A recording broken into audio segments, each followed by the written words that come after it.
Oh, I didn't see you there. Hi, I'm Ira, and this is a quick summary of the Chechen Genocide.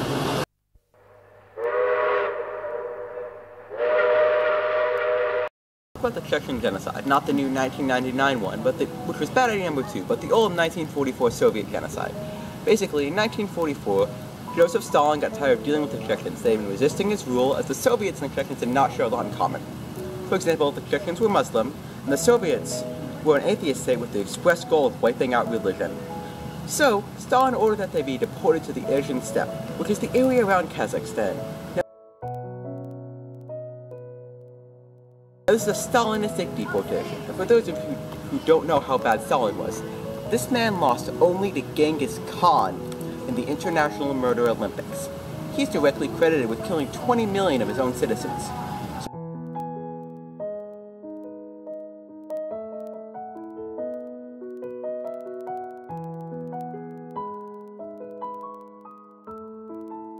When he wanted the Chechens taken care of, their survival was not his top priority. Actually, Chechnya was not part of the USSR, but it was part of the USSR. This couldn't say it for optics.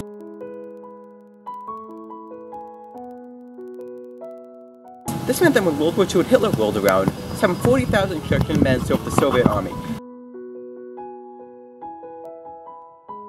50 of them even earning the Hero of the Soviet Union Award, the Soviet equivalent Medal of Honor.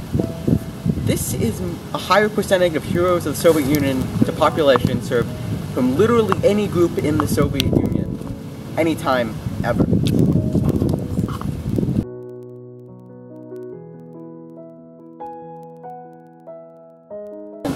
There was an insurgency by the Chechens, and it had grown in power with the Nazi invasion of the USSR.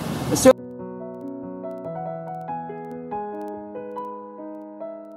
government made the unfounded claim that Chechens were collaborating with Nazi Germany to topple the USSR.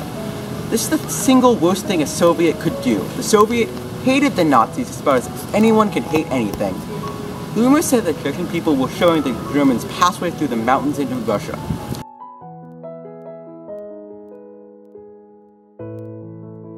This claim had some basis in fact, as the Chechen people saw the war as a way to gain their independence, but communication was stopped with the Nazis once the Chechens realized the Nazis had no interest in their independence and wanted to annex Chechnya. Let's talk about Operation Lentil. No, not that kind of lentil, this lentil.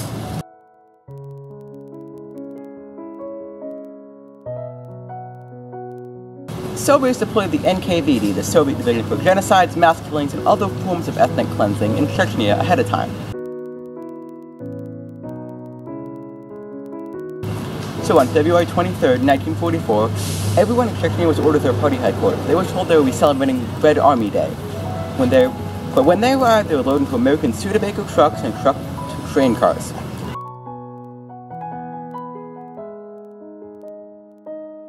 Anyone who would not fit in the trucks, or was too young or too old to travel, was generally a pain in the butt, was shot and killed immediately.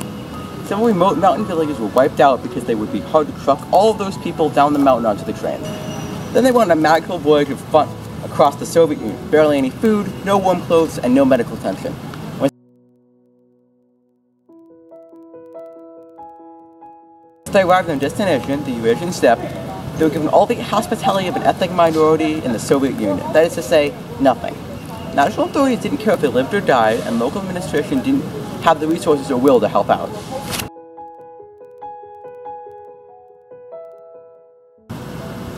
Now, how does this apply to the 8 stages of genocide? Well, there's already a clear separation between the Chechens and the Russians, the feeling of there's us, and then there's them. That would create a rift between the two. So, stage 1, or classification, was already pretty deeply ingrained in the feud. Now, as we said before, there was already an easy identification between the two, as you see the way the Chechens dressed and ran their lives. The Chechens were completely different people and culture than that had been conquered by the Russians. They had already established culture, complete with symbols. That's stage 2. As for dehumanization, once the Chechens were labeled as allies of a nation that was actively invading the motherland and killing tens of millions of Soviet citizens, they were considered to be dirty. Furthermore, Stalin's regime didn't care about the people under its rule, and had a long and varied list of atrocities committed against its own people. For organization, the Soviet Union had the NKVD, a government bureau created for committing genocide. There wasn't any formal creation of any kind of specific force for the Chechen genocide. They just sent in the NKVD and they got the job done. Polarization happened as soon as the Soviets tried to forcefully assimilate the Chechens into larger Soviet culture. Chechens resisted violently. This led to a violent rift between Stalin and the Chechens. In Steg 6, or preparation, can be seen with the movements of the NKVD for Chechnya and the organization of trains for the deportation of the Chechens. The extermination began with the slaughter of villages and the deportation of Chechens in brutal conditions. Finally, Denali can be seen today with receiving little recognition for Russians for the genocide and no acknowledgement of suffering of the Chechens by the USSR.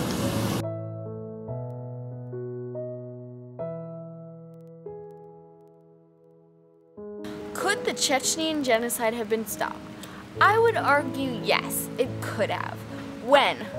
Well, probably stage 1 or stage 4. Stage 1, classification, human rights organ could have been set up to fight the classification of different groups. At the time, this solution wouldn't have really worked because Stalin was ruthless and had tons of power and did what he wanted. Solution 2. Stop the genocide at stage 4, or known as organization. Russia was fighting in World War II at the time, so a great many resources were going towards trying to win the war.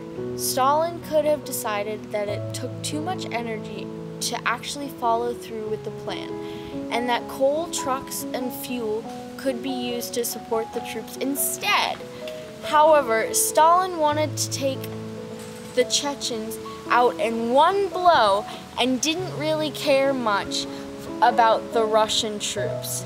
It's hard to say exactly when this genocide reached the point of no return, but these two places are when it's a probability that 200,000 Chechens wouldn't die.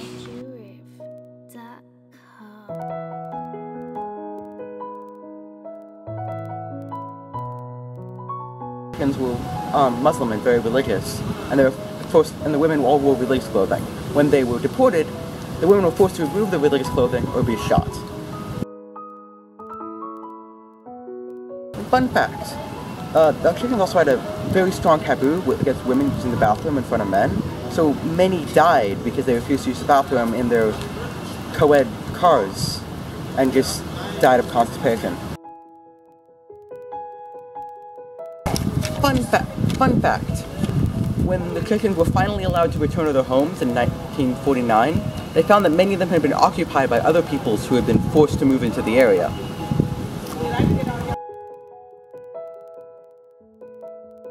The soldiers refused to kill the Chechens. They were brutally tortured to death. They had their ears bitten off, and they were thrown in a pit and covered in lime, which is a very basic substance, where they were slowly burned to death. Presumably, they were either melted by the lime powder or just shot. This is why the genocide went off without a hitch or really a lot of people complaining, because they knew that if they made any kind of protest, they'd be slowly tortured to death. In fact, one remote village rebelled against the deportation, and so as punishment, 700 people, the entire village, was locked inside a barn, and everyone was burned to death. Fun fact, when people died, they were just thrown out of the train and left on the side of the road to rot. The Chechens wanted to give their own people a proper burial, so they would pretend that their dead were still alive in hopes of preventing them from being thrown out the side and being able to give them a burial when they arrived at wherever they were going.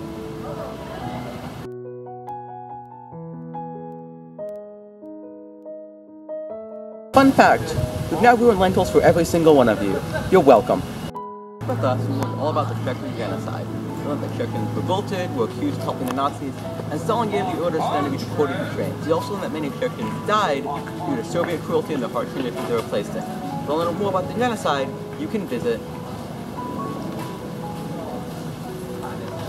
worldschechenyaday.org, all one word, for more information and personal interviews. Thank you for watching!